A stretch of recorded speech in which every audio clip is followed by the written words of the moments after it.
We'll begin this recipe the way I start every day, with a double shot of espresso. I love the smell of fresh ground espresso. Pour it right into a large mixing container, and follow that by whisking in half a teaspoon of ground cumin and whisk in 1/4 cup of olive oil. Blend well and it's ready for the steak. To get one like this, just tell your butcher that you'd like him to French a bone-in ribeye for you, and he'll scrape down a portion of the bone. Alright, make sure it's thoroughly coated and set aside. The rub we're using today is fairly simple. I just have a tablespoon plus 2 teaspoons of brown sugar, a teaspoon of coarse salt, 2 teaspoons of fresh cracked black pepper, 1½ teaspoons of chipotle powder, a ½ teaspoon of ground coriander, a ½ teaspoon of ground ancho chili powder, 1/4 teaspoon of ground mustard seed, and 1 tablespoon of ground espresso. Just pour everything into a bowl and mix well with a fork or a whisk. Once mixed, you could also give it a little spin in a coffee grinder if you'd like a little finer crust. After about an hour of marinating, remove the steak and thoroughly pat it dry with some paper towels. Now, beginning with the outside edge, evenly coat the entire steak with your espresso seasoning blend, rub it in firmly, and set aside while preparing your grill and preheating it for direct high heat searing. It won't be long now.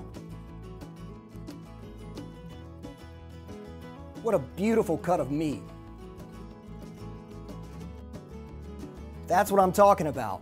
Cowboys may have had live fires on the open range to get the perfect sear, but I think having a friend who's a butcher and a Blaze Pro grill make this task a whole lot easier.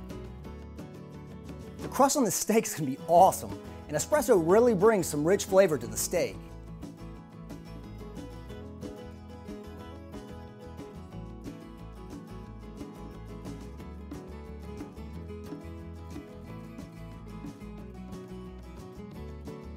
I've been searing with all burners on high, but with a steak this thick, I'll let it finish cooking by turning off the far left burner, which is where I'll place the steak, while leaving the middle and right burners on high and closing the lid. I'm serving this medium, so when its internal temperature reads 135, I'll take it off the grill. This is the toughest part. We need to let this steak rest for 10 to 15 minutes. This is when we'll prepare our chocolate stout reduction sauce to keep our mind off of things.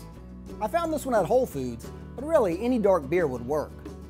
With a pan set over medium heat, pour in 1 cup of stout, follow that with 3/4 cup of beef stock or broth. You really can't go wrong with beer and beef. Add in 1/4 teaspoon of chipotle powder, and throw in 2 sprigs of rosemary, which will infuse and wake up the sauce. Close the lid and let the sauce reduce by almost 3/4. Once reduced, add the paste of 1 clove of garlic, and let it simmer until it begins to smell fragrant, 20 to 30 seconds. Now turn your burner to low and remove the rosemary. If it reduces a little too much, just add a splash of water. Whisk in 3 tablespoons of butter until just melted and remove the pan from the fire. To complete the sauce, this is 1 teaspoon of brown sugar that I blended into 1 tablespoon of uncooked stout. Just whisk to combine, and it's ready to be drizzled over the steak or served in a dish if you prefer. I think this is something John Wayne could be proud of.